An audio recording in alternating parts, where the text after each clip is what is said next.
Hello दोस्तों, नमस्कार। आज हम पढ़ेंगे सीआरपीसी में जो अपना चैप्टर 6 है उसका जो तीसरा पार्ट है। इससे पहले हमने पढ़ा था समन सेक्शन 61 से लेकर के 69 तक। उसके बाद में हमने वारंट पढ़ा था। अब है वारंट के बाद भी अगर बंदा नहीं आता है तो उसकी बाद की जो कार्रवाई, उसमें अभियुक्त की उद्घोषणा, उसकी संपत्ति की कुर्की, इसके बारे में हम पढ़ेंगे। तो सबसे पहले हम लेते हैं सेक्शन 82 को। तो सेक्शन 82 क्या है? 82 की कंडीशन क्या है? अभियुक्त जो कोई व्यक्ति है, उस जो कोई फरार अभियुक्त है, उसके लिए उद्घोषणा की जाती है सेक्शन 82 के अंदर। तो उद्घोषणा क्यों की जाती है? पहली बात तो पहले तो एक नॉर्मल वे में अगर किसी बंदे अभियुक्त को बुलाना होता है तो न्यायालय क्या है, सम्मन करता है। तो हमने सम्मन के बारे में पढ़ा था। सम्मन पे भी अगर नहीं आया तो उसके बाद उसका वारंट निकालता है न्यायालय, जैसी हालात अनुसार, जमानती वारंट हो, अजमानती वारंट हो। उसके बावजूद भी अगर वो नहीं आता है तो उसके बाद उसके लिए उद्घोषणा की जाती है। वहां भी नहीं आएगा तो उसके बाद हम आगे पढ़ेंगे, जैसे कि उसकी संपत्ति कुर्क हो जाएगी। ये क्या है, न्यायालय जैसे जैसे क्या है प्रक्रिया में क्या है, सख्त होता जाता है। तो हम लेते हैं सबसे पहले 82 को। तो 82 में पहली कंडीशन क्या है? जब तक किसी बंदे का जैसे कि गिरफ्तारी वारंट जारी नहीं कर रखा है न्यायालय ने, उसकी सीधे उद्घोषणा नहीं की जाती है। उद्घोषणा उसके बाद की जाएगी। पहले उसका गिरफ्तारी वारंट जारी होगा, उसके बाद वो अगर नहीं आता है तो उसकी न्यायालय क्या है, उसके लिए उद्घोषणा करता है। तो इसका पहला पॉइंट क्या कहता है? जैसे किसी पहला पॉइंट 82 का कि न्यायालय ने किसी अभियुक्त के लिए वारंट जारी कर रखा है और न्यायालय को कोई विश्वास करने का कारण है।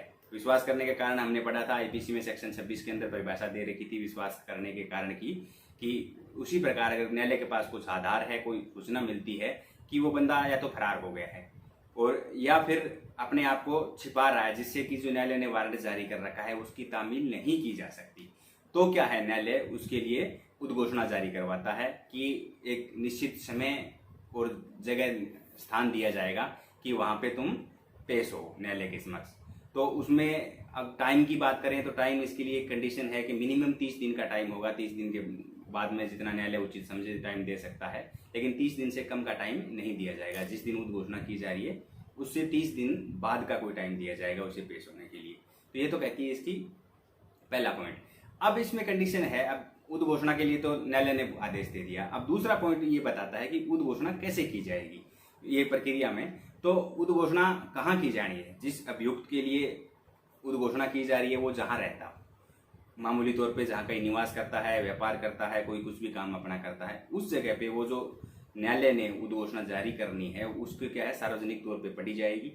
दूसरी बात इसमें है, उसके बाद जो न्यायालय ने उद्घोषणा जारी की है उसकी एक कॉपी उसके जो रहने के या व्यापार करने के स्थान पे सबसे पहले जहां नजर पड़े सहज दर्शनीय स्थान पे एक कॉपी चस्पा कर दी जाएगी। और जिस न्यायालय ने इसका उद्घोषणा जारी करवाई है, एक उसमें सहज दर्शनीय स्थान पे भी वहां पे एक कॉपी चस्पा की जाएगी। इससे अलग जो उस एरिया का जो कोई लोकल अखबार है उसके अंदर भी उसकी एक कॉपी प्रकाशित की जा सकती है, अगर न्यायालय को ठीक लगे तो। ये होता है दूसरा पॉइंट। अब है इसका तीसरा पॉइंट।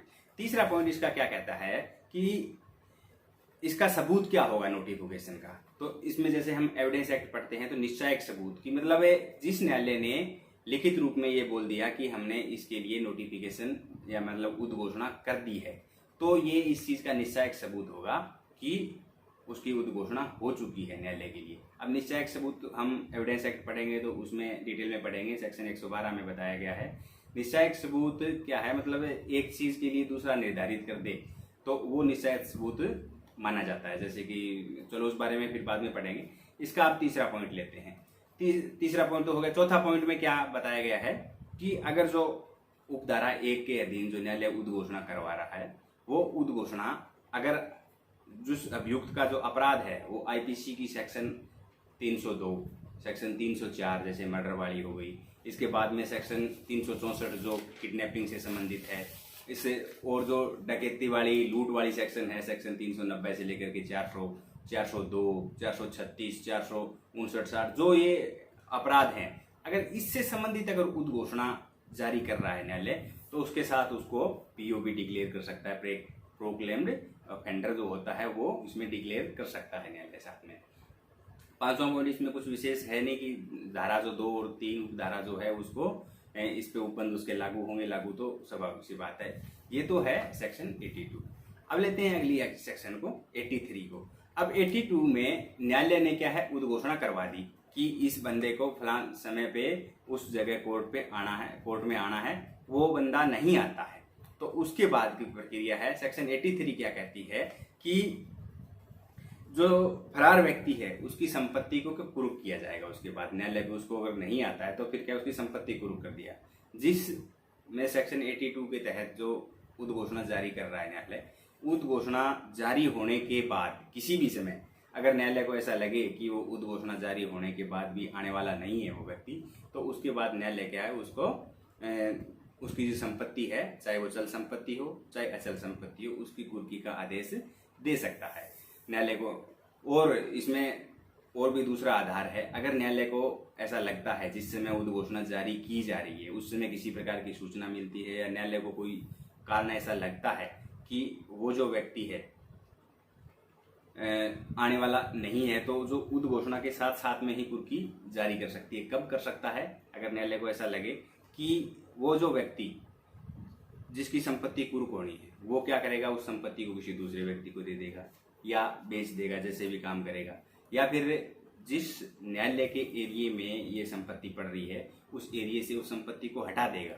तो न्यायालय क्या करेगा कि उस उद्घोषणा के साथ साथ उस संपत्ति को कुर्क का आदेश दे देगा।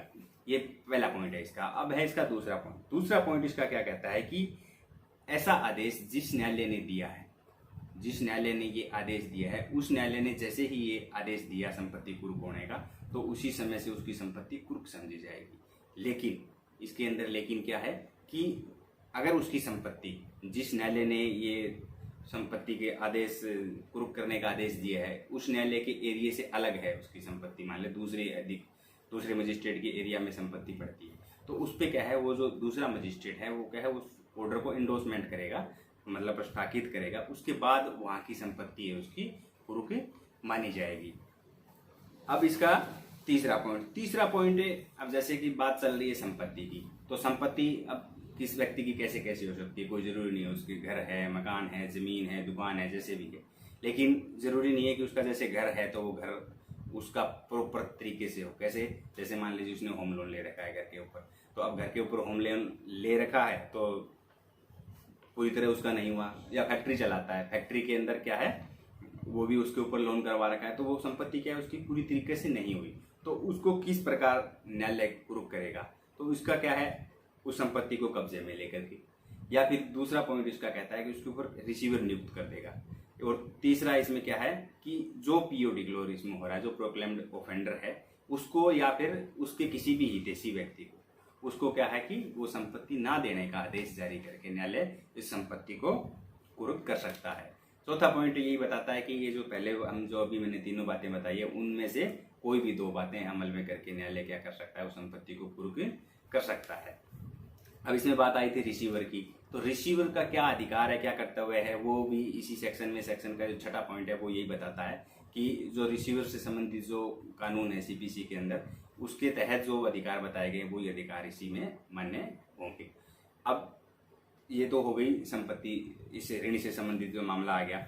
अब चौथा पॉइंट इसका क्या बताता है कि जैसे कि जमीन है मान लीजिए उसकी, और जमीन से क्या है कि राज्य सरकार को किसी प्रकार का भू राजस्व प्राप्त होता है, तो उसको किस प्रकार से अगर उसको कुर्क करना है तो उस जो जिले का जो जिला कलेक्टर है उसी के आदेशानुसार उस संपत्ति को, निर्देशानुसार उसको संपत्ति को कुर्क किया जाएगा। तरीका उसका वही रहेगा जो हमने तीसरे पॉइंट में पढ़ा था, संपत्ति को कब्जे में लेके रिसीवर नियुक्त करके या फिर प्रोक्लेम्ड ऑफेंडर है उसके हितैषी को ना देने का आदेश जारी करके, और चौथा इन तीनों में से कोई भी दो तरीका अपना के इस संपत्ति को कुर्क किया जा सकता है।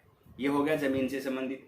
अब बात आती है, इसका पांचवा पॉइंट ये बताता है कि अगर संपत्ति, ये तो ठीक थी, अब संपत्ति ऐसी संपत्ति है या तो कोई जीवधन है मान लीजिए, या फिर ऐसी संपत्ति वो तुरंत नष्ट होने वाली है, मान लीजिए उसका सब्जी का व्यापार है, फल का व्यापार है, दूध का व्यापार है, अब दूध से भरे हुए 4 टैंकर खड़े हैं या सब्जी से लदे हुए, फ्रूट से लदे हुए 10 ट्रक खड़े हैं, तो वो जो संपत्ति है वो संपत्ति क्या है, तुरंत नष्ट होने वाली है।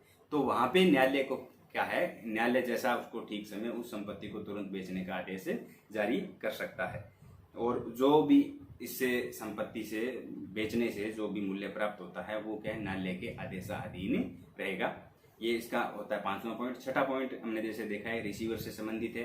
रिसीवर से संबंधित बात वही है कि जो CPC 1908 की जो धारा 5 में रिसीवर के जो अधिकार और कर्तव्य बताए गए हैं वही कर्तव्य हैं, उसके वही अधिकार है। ये सेक्शन है 83। अब आगे सेक्शन 84। 84 क्या कहती है भाई?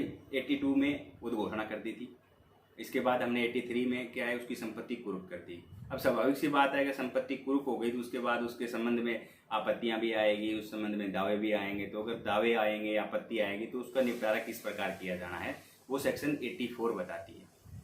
तो इसके अंदर क्या है, इसका पहला पॉइंट क्या कहता है? अब सेक्शन 83 में कुर्की से संबंधित जो संपत्ति हो गई, 83 के तहत जिस संपत्ति को न्यायालय ने कुर्क कर दिया है, अब उस संपत्ति पे कोई व्यक्ति आके दावा करता है या आपत्ति जताता है कि जो न्यायालय ने सेक्शन 83 के तहत वो संपत्ति कुर्क की है, वो संपत्ति कुर्क नहीं की जा सकती थी क्योंकि उस व्यक्ति का हक है। क्योंकि वो जो दावा करने वाला व्यक्ति है, वो जो PO है, जो प्रोक्लेम्ड ऑफेंडर है, उससे भिन्न व्यक्ति आएगा, वो व्यक्ति आके दावा करेगा क्योंकि इस संपत्ति में मेरा हिस्सा है, या तो वो ऐसा कहेगा, या फिर वो संपत्ति उसकी है, इस वजह से उस संपत्ति को धारा 83 के तहत न्यायालय कुर्क नहीं कर सकता। तो उस चीज की क्या है, न्यायालय जांच करवाएगा कि क्या ये दावा कर रहा है वो ठीक है।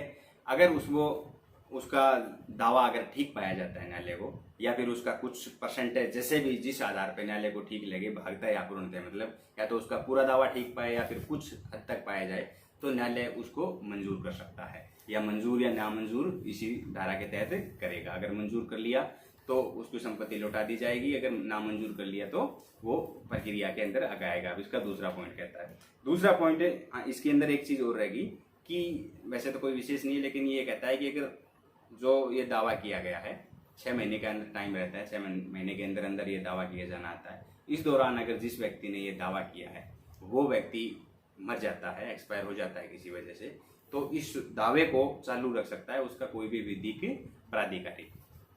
अब है इसका दूसरा पॉइंट। दूसरा पॉइंट क्या कहता है कि जिले का जो मुख्य न्यायिक मजिस्ट्रेट है उसके पास ये जो दावे किए जाएंगे, मतलब जिस भी मजिस्ट्रेट ने इस संपत्ति को कुर्क कर रखा है, उसी न्यायालय के मुख्य न्यायिक मजिस्ट्रेट के समक्ष ये दावे आपत्तियां की जाएगी। अब तीसरा पॉइंट ये कहता है कि वो जो न्यायालय है जिसके समक्ष दावे आपत्तियां की गई, वो इस चीज की जांच करवाएगा। अगर या फिर मुख्य न्यायिक मजिस्ट्रेट के समक्ष अगर किया गया तो वो अधीनस्थ न्यायालय को इसकी जांच के लिए आदेश दे सकता है। अब है इसका चौथा पॉइंट।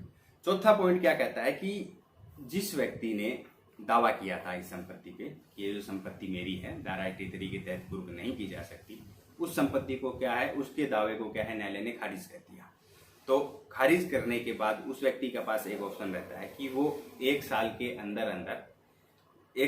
अंदर वो क्या है, सिविल मुकदमा दायर कर सकता है। उसकी वो है एक नए सिरे से एक मुकदमा दायर होगा और उसमें जो न्यायालय की तरफ से जो आदेश दिया जाएगा वो फाइनल आदेश माना जाएगा। ये सेक्शन 84 कहती है।